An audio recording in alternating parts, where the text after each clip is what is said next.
Hi friends, ಎಲ್ಲರಿಗೂ ನಮಸ್ಕಾರ. ಇವತ್ತಿನ ವಿಡಿಯೋ ಸುಲಭ ವಿಧಾನದಲ್ಲಿ ಮಶ್ರೂಮ್ ಕ್ಲೀನ್ ಮಾಡೋದು ಹೇಗೆ ಅನ್ನೋದು ನೋಡೋಣ ಬನ್ನಿ. ವಿಡಿಯೋ ಇಷ್ಟ ಆದರೆ ಲೈಕ್ ಮಾಡ್ಕೊಳ್ಳಿ, ಸಬ್ಸ್ಕ್ರೈಬ್ ಮಾಡ್ಕೊಳ್ಳೋದಂತೂ ಮರಿಲೇಬೇಡಿ. ದಯವಿಟ್ಟು ಸಬ್ಸ್ಕ್ರೈಬ್ ಮಾಡ್ಕೊಳ್ಳಿ. ಎಷ್ಟೇ ಮಶ್ರೂಮ್ ಇದ್ರೂ ಸುಲಭ ವಿಧಾನದಲ್ಲಿ 10 ನಿಮಿಷದಲ್ಲಿ ಕ್ಲೀನ್ ಮಾಡ್ಕೊಳ್ಬೋದು. ನಾನಿಲ್ಲಿ 1 ಪಾಕೆಟ್ ಮಶ್ರೂಮನ್ನು ತೊಗೊಂಡಿದ್ದೀನಿ.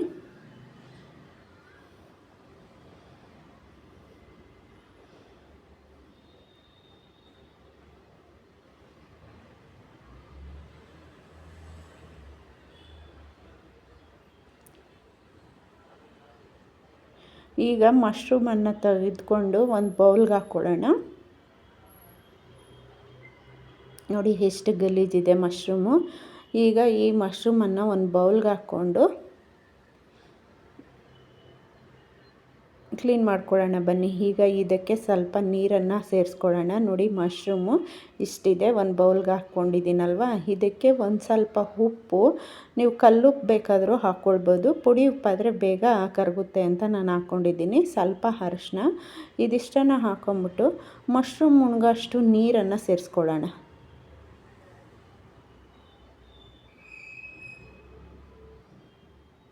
ನೋಡಿ ಮಶ್ರೂಮನ್ನು ಈ ರೀತಿ ತೊಳೆದ್ಕೊಳ್ಳೋಣ ನೀರಲ್ಲಿ ಚೆನ್ನಾಗಿ.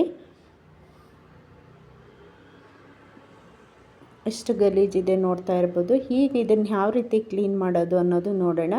ನೋಡಿ ಒಂದು ಮಶ್ರೂಮ್ ಎತ್ಕೊಂಡು ನಾನು ಕ್ಲೀನ್ ಮಾಡೋದು ತೋರಿಸ್ತಾ ಇದ್ದೀನಿ. ಆ ಮೇಲಿರೋ ಚಿಪ್ಪೆ ಎಲ್ಲ ನಿಧಾನಕ್ಕೆ ನೋಡಿ ಈ ರೀತಿ ತೆಕ್ಕೊಂಬಿಟ್ರೆ ಎಷ್ಟು ನೀಟಾಗಿ ಕ್ಲೀನ್ ಆಗ್ತೈತೆ, ನೀವೇ ನೋಡ್ತಾ ಇರ್ಬೋದು. ಎಷ್ಟೇ ಮಶ್ರೂಮ್ ಇದ್ದರೂ, KG ಗಟ್ಟಲೆ ಮಶ್ರೂಮ್ ಇದ್ರೂ 10 ನಿಮಿಷದಲ್ಲಿ ಕ್ಲೀನ್ ಮಾಡ್ಕೊಳ್ಬೋದು. ನೋಡಿ ಎಷ್ಟು ನೀಟಾಗಿ ಸಿಪ್ಪೆ ಎಲ್ಲ ಬರ್ತಾಯಿದೆ. ಆ ನೀರಲ್ಲಿ ನೆಂದಷ್ಟು, ಉಪ್ಪು ನೀರು ಮತ್ತು ಅರಿಶಿನದಲ್ಲಿ ನೆಂದಷ್ಟು ಸಹ ಸಿಪ್ಪೆ ಚೆನ್ನಾಗಿ ಬಂದ್ಬಿಡುತ್ತೆ.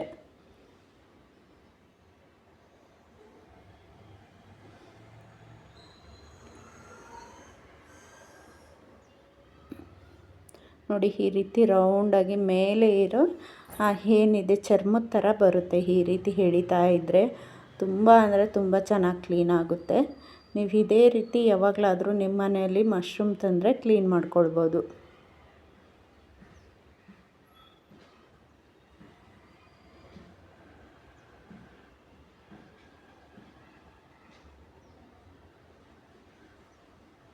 ಈಗ ಕ್ಲೀನಾಗಿದೆ. ಸೇಮ್ ಇದೇ ರೀತಿ ಮತ್ತು ಅದೇ ನೀರಿಗೆ ಹಾಕ್ಕೊಳಕ್ಕೆ ಹೋಗ್ಬೇಡ್ರಿ. ಸಪ್ರೇಟಾಗಿ ಚೆನ್ನಾಗಿರೋ ಅಂತಹ ನೀರಿಗೆ ಹಾಕ್ಕೊಂಡು ಸೇಮ್ ಇದೇ ಪ್ರೊಸೆಸ್ಸಲ್ಲೇ ಕ್ಲೀನ್ ಮಾಡ್ಕೊಳ್ಬೋದು. ಇನ್ನೊಂದು ತಗೊಂಡು ನೋಡಿ ತೋರಿಸ್ತಾ ಇದ್ದೀನಿ.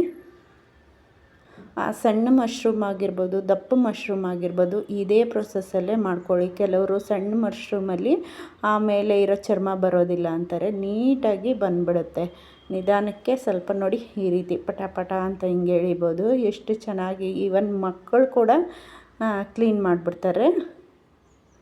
ಅಷ್ಟು ಸುಲಭವಾಗಿದೆ.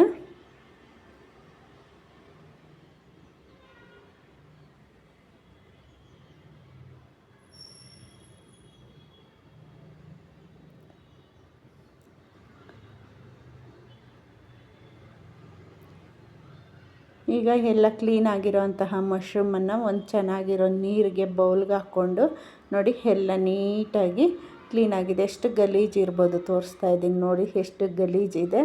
ಸೊ ಈ ರೀತಿ ನೀವು KG ಗಟ್ಟಲೆ ಮಶ್ರೂಮನ್ನು ಒಂದು 10 ನಿಮಿಷದಲ್ಲಿ ಕ್ಲೀನ್ ಮಾಡ್ಕೊಳ್ಬೋದು. ಈಗ ಚೆನ್ನಾಗಿರೋ ನೀರಲ್ಲಿ ಈ ರೀತಿ ಒಂದು ಸಾರಿ ತೊಳೆದ್ಕೊಂಡು ನಮಗೆ ಮಶ್ರೂಮ್ ಎಷ್ಟು ಚಿಕ್ಕದಾಗಿ ಬೇಕೋ ದಪ್ಪದಾಗಿ ಬೇಕೋ ನಾವು ನೀಟಾಗಿ ಪೀಸಸ್ ಮಾಡ್ಕೊಳ್ಬೋದು. ಒಳಗಡೆ ಕಪ್ಪಗಿರುತ್ತೆ, ಅದು ಸಹ ಕ್ಲೀನ್ ಆಗಿಬಿಡುತ್ತೆ.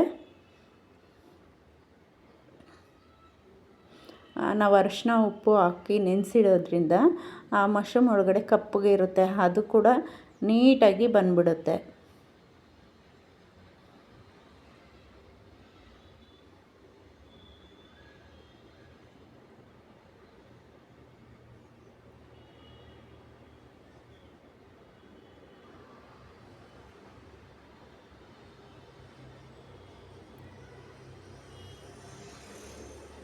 ನಮಗೆ ಬೇಕಾಗಿರೋ ಆಕಾರದ ಸೈಜನ್ನ ನಾವು ಕಟ್ ಮಾಡ್ಕೊಬೋದು. ನೋಡಿ ಒಳಗಡೆನೂ ಸಹ ಕಪ್ಪಗೆ ಏನಾದರೂ ಇದೆಯೇನೋ, ಎಷ್ಟು ಚೆನ್ನಾಗಿ ವೈಟಾಗಿ ನೀಟಾಗಿದೆ. ಅರಿಶಿನ ಉಪ್ಪನ್ನು ಹಾಕಿ ನೆನೆಸಿಡೋದ್ರಿಂದನೇ ಆ ಒಳಗಡೆ ಇರೋದೆಲ್ಲ ನೀಟಾಗುತ್ತೆ. ಕೆಲವೊಂದು ಸಾರಿ ಫುಡ್ ಇನ್ಫೆಕ್ಷನ್ ಆಗಿಬಿಡುತ್ತೆ ಮಶ್ರೂಮ್ ನೀಟಾಗಿ ತೊಳೆದಿಲ್ಲ ಅಂದರೆ. ಈ ರೀತಿ ತೊಳೆದು ನೀವು ಗೊಜ್ಜುಗಳಿಗಾಗಿರ್ಬೋದು, ಸಾಂಬಾರುಗಳಿಗಾಗಿರ್ಬೋದು ಬಳಸ್ಕೊಂಡ್ರೆ ಸುಲಭ ವಿಧಾನದಲ್ಲಿ ಮಾಡ್ಕೊಳ್ಬೋದು.